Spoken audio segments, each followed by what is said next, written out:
Hello my friends, welcome to another exciting episode in our Photoshop design series. In this video I'll be walking you through the process of creating a social media flyer like this in Photoshop, right? So with few steps like we've done in previous videos. So if you've not subscribed to my channel, now is the good time to subscribe so you will not miss any videos I'll be dropping after this time around, right? Without further ado, let's get started. So the first thing we need to do is click on file and click on new like this. Alright, so I'll just come up here and just give it a name.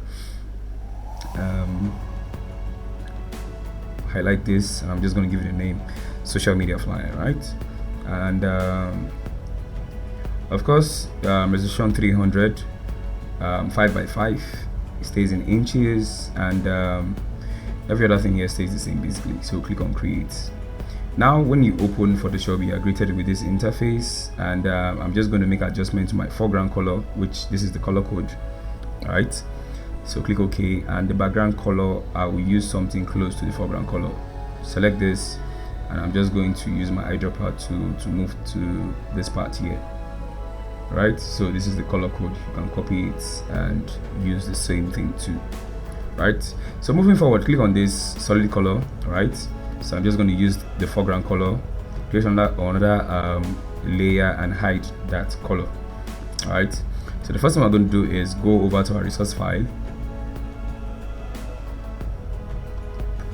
and I'm just going to bring in this image. So I'm dragging and dropping like this. So when you bring inside like this, hold down your alt key and expand it like this, right? So this is the region that I want visible, right? So let me zoom in so you can see clearly, and click enter when you're done, right? So I can reveal this layer, right, like this. So I'm going to go to blur, Gaussian blur, and add some blur to this image I just brought in, right? So I think the radius safe point to be is 15.3. I'm cool with this. So going further, the next thing I'm going to do at this point is I'm going to bring in some other elements like the window elements to create this compositional flyer. So I'm going to come here. Let me balance this one up first. Right click to create clipping mask like this, so it's affecting only that image. So I'm just going to add some reds. I'm working on the midtones here, some reds and some yellows like this.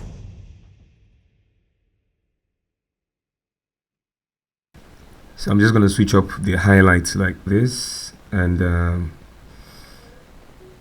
so I'm just going to add to the yellows also. I'm tilting towards the yellow I meant, and yeah, so this is the outcome. So I'm just going to create a layer directly above this, and I'm just going to go over to my resource file. The link to these images are in the description of the video, so do well to download them to use them for this particular exercise so you can practice along. So I'm just going to make this slightly bigger, right, and place it somewhere here so it's in the middle. And when I'm done with this, I'm just going to click OK like this. And a couple of things I want to do, so I'll create a layer underneath this. I'm going to select my, okay, changing the color first, selecting my rectangle, make sure it's set to shape, and you select the white color, right? So I'm just going to draw a rectangle like this from this point here, like this, to this point here. So this rectangle is behind this part here. So that's the first trick, right? So I can use this color just to differentiate it from the background itself, right? Good. So if you've done that right, this is what you arrive at. So the next thing I want to do is create a layer on top of that. Go back to your pen tool, make sure your color you're selecting is white, right? And turn off your cap lock so that you will not see that 4 arrows. You want to see the pen like this. So I'm just going to draw around this part like this, click, and do for this part too. So I'm basically doing this for all the shapes of the window. So I'm just going to speed this up to save us some time.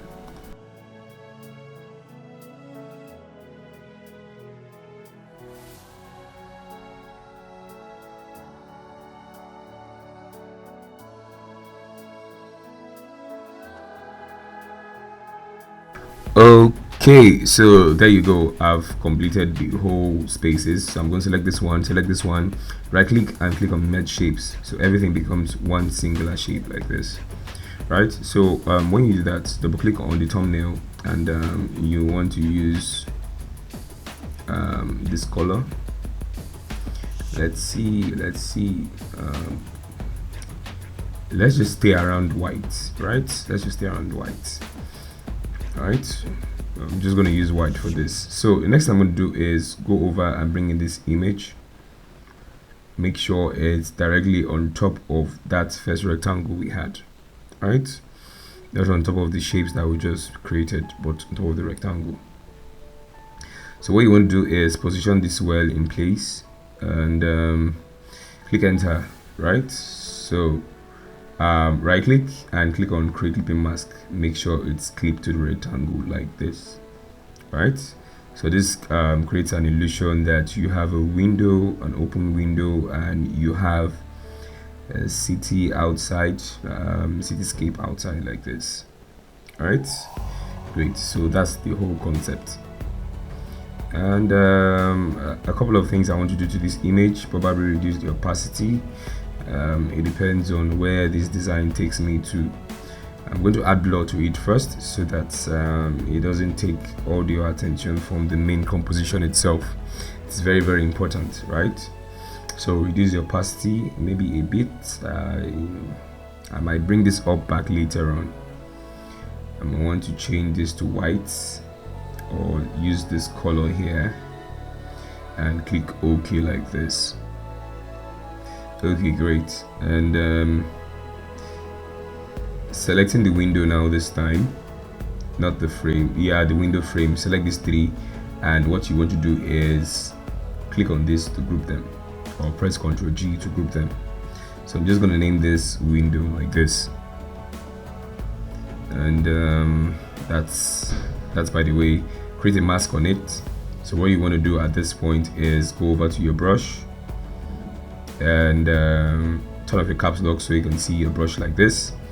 I'm going to be using a flow of 50 like this, and I'm gently going to rub off this part like this part like this, and also this part like this, right?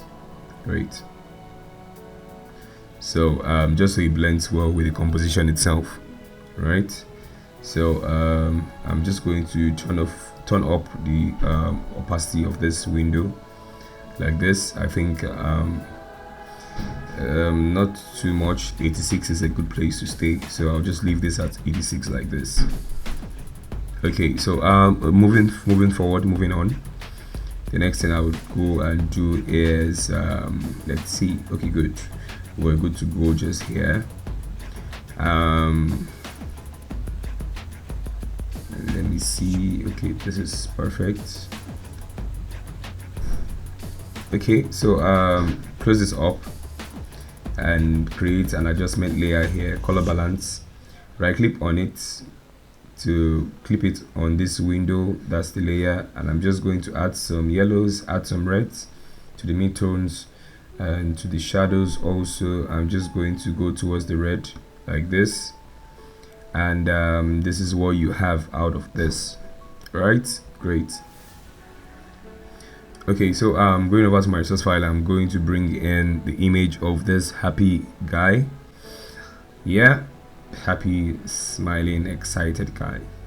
Okay, so I'm just going to size this up to proportion, increase the size up like this, and great, good to go like this way. So I want to be careful so as to not take it up too much. I'm just going to leave it at this point here like this. Okay, double click on this. I'm going to add some extra blur to this. Yeah, good, this is what I want to be. Okay, so for the window also, I'm just going to add slight blur to it. So go over to blur, and I'm just going to add Gaussian blur to it like this, and then I'm just going to probably reduce the radius or increase it. Reduce, it should be reduced So I'm going to reduce a bit and click OK. Okay, this is where I want it to be. Okay, so a couple of things I want to do with this image, right? So first I'm going to start off by going to filter and yeah, flip filter, right? Click on filter and click on camera raw. Yeah, so inside here I'm just going to make a couple of adjustments to this image. So the first thing I'm going to do is I'm going to sharpen this image because I need to make it more punchy. So under basics, I'm just going to go over to let's see what we have here. Okay, so let me start with okay, I'm just going to scroll down to where I have texture, and I'm just going to increase the texture like this, and also I'm going to bump up the clarity, take this texture all the way up, and add some vibrance to it, right, from some vibrant colors, and reduce the highlights a bit, and increase the contrast, right? Let me see. Okay, good. So it's a bit too much at this moment, so let me try and reduce. Double click on the camera raw, and let me make some minor adjustment to this. So I'm just going to reduce the contrast just so slightly, and I'm going to increase the highlights just so slightly like this. Okay, so when I'm done, I'm just going to click OK like this, and that should do, right? Okay, I'm going to create a mask because I need to conceal these sharp edges. So with my flow selected, set to 50, I'm just going to erase these edges here like this, right? So erase these edges so you can see how much different that makes, and it's blended nicely to the background like this. So is something to keep in mind for your compositioning and everything. Make sure I'm using this soft round pressure sensitive brush, right? So you can use this soft round brush, so it's the same for this purpose, right? Good. So the next thing I'm going to do is let's see what we're introducing. Okay, zoom closer, let me see. Okay, so we're almost halfway through this. If at this point you have not subscribed to my channel, please kindly hit the subscribe button, and don't forget to like this video so that YouTube will recommend it to others who might need this. Create new layer here, and with the brush selected and flow set to 100, my foreground color, we took the color code down before. I'm just going to dabble and dab once, make it smaller this time, dab once here, and also add another one here. So I'm just going to go to blend mode and fix it to screen like this, right? So I'm just going to add some extras to it like this. So I'm just going to create a layer beneath the image, and I'm going to apply this. I'm going to change this to linear dodge add this time, so I have a light source behind him like this. Okay, great. So the next thing I want to do here is going further. Let's see. So I'm going over to my brush tool, not brush tool this time. Let's see. We have our light in place and everything in place.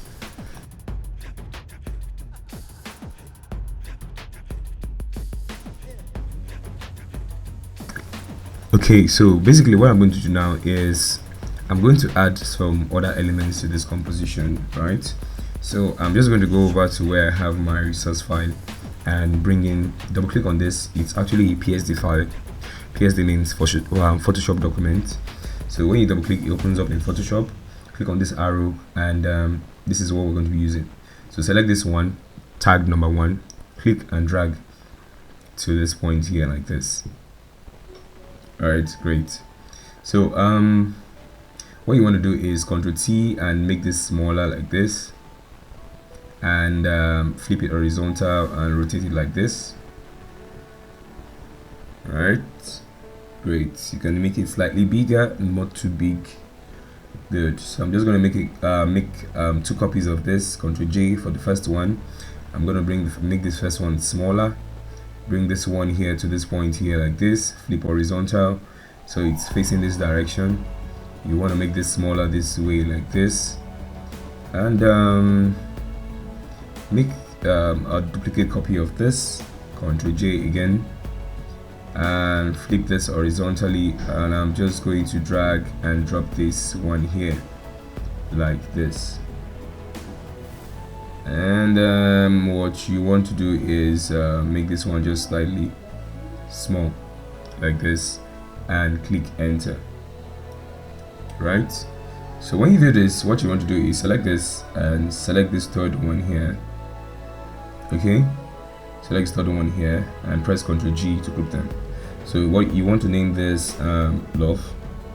Right, so click on adjustment layer and click on hue and saturation, and I'm just going to make sure I clip it to the love. So right click and create clipping mask on it, click colorize and bump up this, use my settings, hue 39, saturation 100. Right, so if you do that the right way, you're going to arrive at this. Great. Okay, so select these two and bring it below the light effect. Right, so this is what you have when you do it that way. Okay, so right about now it's time to introduce my text to this composition. Right, before I finally balance this off, so because I'm going to be balancing everything off, and that's a very important part of this design. Right, so what I'm going to do next is let's see. Okay, good. So we have the lighting in place, and create a new layer like this. Go to your text tool, and I'm just going to type a few things here. So this is what I have typed out already. So I'm just going to bring it to the middle here like this. Recharge your soul by basking in the brightness of the weekend. So TGIF, and happy weekend, guys. Depends on when you are watching this or the time zone you are currently, but regardless, happy weekend. So that's out of the way. Just a slight adjustment. I'm just gonna take this up and bring this down like this. Okay, good. And make it slightly bigger.